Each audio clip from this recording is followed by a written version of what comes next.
Dear students, let us study a very important topic, Kohlrausch law. Kohlrausch law की importance ये है कि this law has been given on the basis of study of lambda m naught values of strong electrolyte and it is used for calculation of lambda m naught values of weak electrolyte at infinite dilution, जिसको हम कहते हैं। ठीक है, किया क्या Kohlrausch ने? Kohlrausch took pair of strong electrolyte having common cation और कॉमन एनायन। उसने पेयर्स लिए स्ट्रॉन्ग इलेक्ट्रोलाइट्स के जिसमें या तो कैटायन कॉमन था या बच्चे एनायन।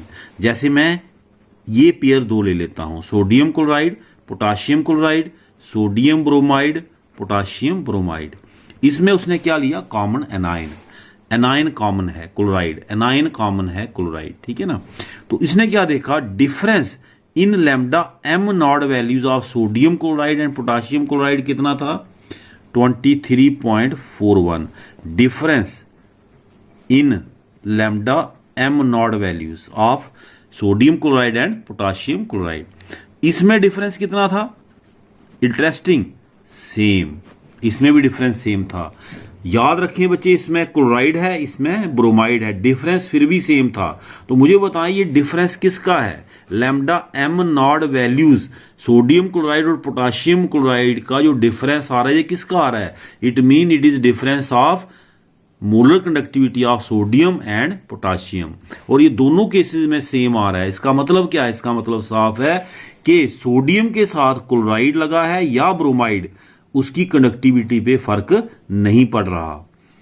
पोटाशियम के साथ क्लोराइड लगा है या ब्रोमाइड, पोटाशियम की कंडक्टिविटी पे फर्क नहीं पड़ रहा एट इनफाइनाइट डाइल्यूशन, तभी तो डिफरेंस सेम आए। अब अगर हम अनदर पेयर ले लें बच्चे, जैसे potassium bromide potassium chloride, sodium bromide sodium chloride, इसमें कॉमन क्या लिया उसने? Cation. Difference in lambda m not कितना आया बच्चे? The difference was in this case 2.06, और इसमें भी डिफरेंस कितना? 2.06। बताएं ये डिफरेंस किसका है? अंडरस्टूड है पोटाशियम कॉमन है, तो ये डिफरेंस किसका है? ब्रोमाइड और क्लोराइड का। ब्रोमाइड और क्लोराइड, और डिफरेंस सेम आने का मतलब क्या है? कि ब्रोमाइड और क्लोराइड के साथ दूसरा आयन कौन सा लगा है, उनको फर्क नहीं पड़ रहा। तो on the basis of this study Kohlrausch ने एक स्टेटमेंट दिया जिसको हम कोलरोचिस लॉ भी कहते हैं, है ना, कोलरोचिस लॉ। और कोलरोचिस लॉ को हम law of independent migration of ions भी कहते हैं। कोलरोचिस लॉ के मुताबिक जो आयन्स हैं इनफाइनाइट डाइल्यूशन पे इंडिपेंडेंटली मूव करते हैं, इंडिपेंडेंटली माइग्रेट करते हैं। दूसरा आयन कौन सा है उनका, उससे उनको कोई असर नहीं पड़ता।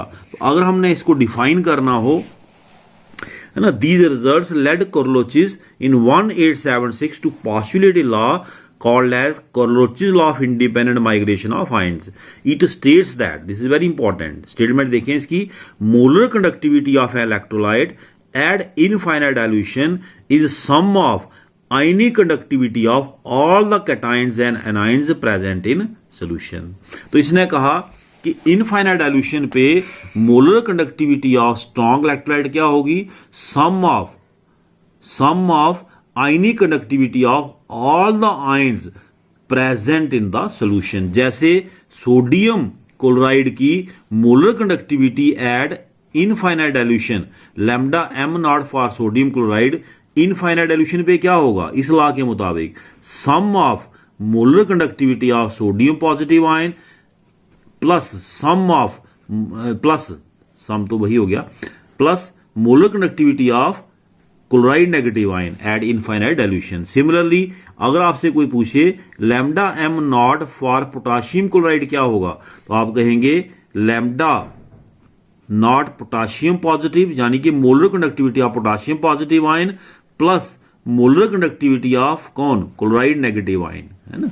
ठीक है बच्चे। इसी तरह से अगर मैं बात करूं एल्यूमिनियम क्लोराइड की, एल्यूमिनियम सल्फेट की बात करूं, let us take aluminium sulphate, तो पहले आपको इसकी आयोनाइजेशन समझनी होगी कि जब ये सोल्यूशन में होगा तो ये आयन्स कितने देगा। बच्चे एल्यूमिनियम की बैलेंसी कितनी है? एल्यूमिनियम की अंडरस्टूड 3 पॉजिटिव है और 2 टाइम है ये, तो 2 भी लगाना है। उसने कहा sum of conductivity of all ions, उसने कहा sum of conductivity of all ions. तो एल्यूमिनियम ने कितने आयंस दिए? 2 आयंस दिए। वैलेंसी कितनी उसकी? 3 पॉजिटिव। दोनों चीजें याद रखनी है। इसी तरह सल्फेट की वैलेंसी कितनी बचे? 2 नेगेटिव, ऑक्सीडेशन स्टेट जिसको हम कहते हैं। और कितने सल्फेट है? 3। तो आपसे कोई कहे lambda m naught for aluminium sulphate क्या होगा एज पर दिस लॉ, इस लॉ के हिसाब से it will be equal to lambda naught value of what? Aluminium 3 positive, लेकिन कितने time? 2 time. Lambda naught value of aluminium 3 positive multiplied by 2, क्योंकि aluminium 3 positive के 2 आयंस हैं, तो एक की कंडक्टिविटी मल्टीप्लाइड बाई 2 प्लस इसी तरह से होगा lambda naught value of aluminium 3 positive, sorry this sulphate 2 negative ion multiplied by 3। कितने से मल्टीप्लाई होगा? 3 से। अगर हमने इन जनरल बात करनी हो, सपोज हमारे पास क्या है बच्चे? AXBY, कोई इलेक्ट्रोलाइट है, फार्मूला है AXBY। तो हम इसकी पहले आयोनाइजेशन दिखाएंगे। मुझे बताएं जो A है इसके ऊपर कितना चार्ज होगा? A वाला चार्ज इधर होता और बाई B वाला इधर, क्रॉसिंग होती है, आपको पता है, ठीक है ना। तो A के ऊपर कितना चार्ज होगा? By positive. लेकिन A बने कितने? X time. प्लस B के ऊपर कितना चार्ज होगा बच्चे? X negative. लेकिन B बने कितने? By time. तो फिर आपसे कोई कहे lambda m naught for AXBY क्या होगा एज पर दिस लॉ, इस लॉ के मुताबिक? तो आप कहेंगे बच्चे lambda naught value of what? A by positive, इसकी A बाई पॉजिटिव की। लेकिन कितने टाइम है ये? X time. इसकी आयंस कितने हैं? X time. Similarly lambda naught value of what? किसकी बचे? BX नेगेटिव, लेकिन है कितने ये? By time. ठीक है। डिफ्रेंशिएट करने के लिए हम कई बार, जैसे ये है ना, ये है इलेक्ट्रोलाइट की, तो आयंस की हम लैम्डा ऐसे दिखा देते, फुल लैम्डा ऐसे दिखा देते कई बार, है ना। So this is the correct way of representation. ठीक है बच्चे, अगर आपको ये लॉ अंडरस्टैंड हुआ हो तो आप कह सकते हैं कि ये जो डिफरेंस सेम आ रहा था, क्यों आ रहा था? देखें क्यों आ रहा था।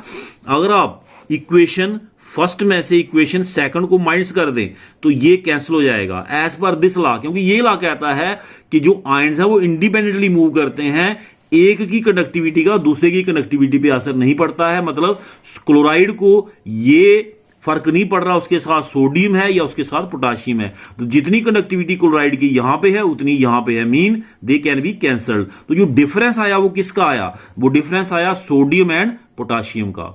तो इसका मतलब डिफरेंस सोडियम और पोटाशियम के साथ चाहे क्लोराइड लगे चाहे ब्रोमाइड, वो हर बार क्या आना चाहिए? सेम। इसी वजह से इस लॉ को क्या कहते हैं बच्चे? Law of independent migration of ion. तो एक बार इसको फिर से डिफाइन कर लेते हैं। This law states that the molar conductivity of an electrolyte at infinite dilution, this is very important, this law is applicable only at infinite dilution. The molar conductivity of electrolyte at infinite dilution is sum of ionic conductivity of all the cations and anions present in solution. तो उसी तरीके से sum of molar conductivity of all the cations and the anions, all the, ठीक है ना। तो इसलिए मैंने इसको 2 से मल्टीप्लाई किया क्योंकि 2 एल्यूमिनियम आयंस हैं, इसको मैंने 3 से मल्टीप्लाई किया क्योंकि 3 सल्फेट आयंस हैं। So this law is very important and this law is for strong electrolyte and it is used to calculate the molar conductivity at infinite dilution for weak electrolyte। ये मैं आपको पहले बता चुका हूं कि एक्स्ट्रापोलेट करके हम सिर्फ स्ट्रॉन्ग इलेक्ट्रोलाइट की molar conductivity at infinite dilution निकाल सकते हैं, वीक की हम नहीं निकाल सकते। तो वीक की निकालने के लिए we take the help of what? Kohlrausch law using this equation, इस इक्वेशन को यूज करके। Thank you.